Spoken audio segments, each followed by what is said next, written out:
الله تعالی د خپل بندګانو سره ډېر زیات محبت کو میشتوس ته د پچار دو چې میشتوس په خپل زړینه کې د یو بنده رحم پیدا کی د یو سره په ښه طریقه باندې میش په خپل زړینه کې د یو محبت پیدا کی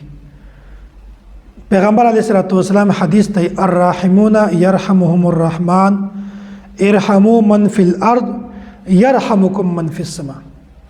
د ځکه په ول باندې توس رحم کوي په توس باندې الله تعالی رحم کو پیغمبر علیه الصلاۃ والسلام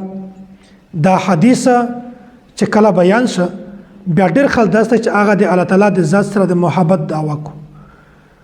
الله تعالی د ذات سره محبت دعوا هر هغه انسان کړلی شي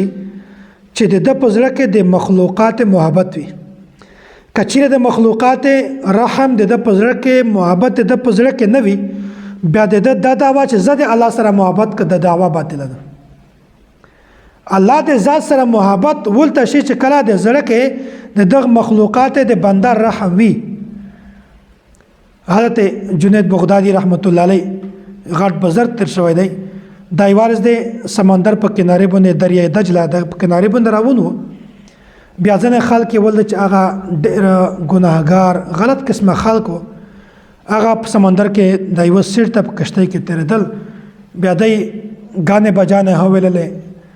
او فزول غب شپ یې هلاګو فزول خبرې کړلې فزولیات داس قسمه خبرې باندې لګېوي چې کله حضرت ولید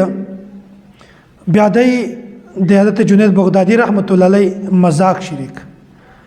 پابندې غلطه خبره ته منسوب کوله غلطه خبره غلطه جمله د طرف ته منسوب کوله بیا د سره یو بل کاسو یو ورته چې حضرت ته خود تو ګستاخی کو ته خود الله تعالی نیک بندای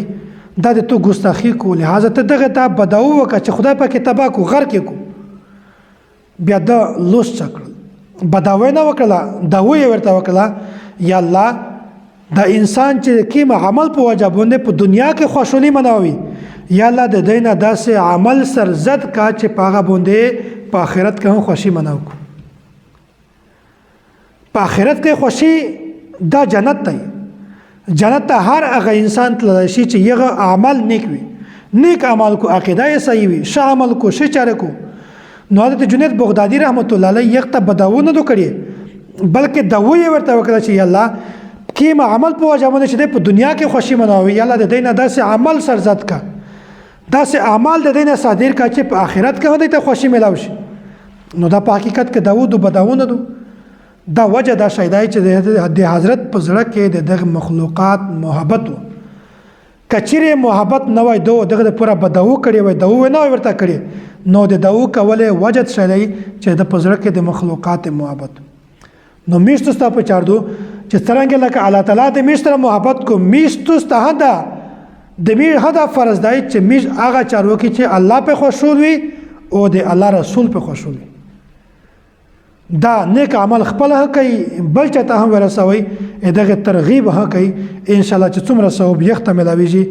تو ته وها دمر ثواب ملاويږي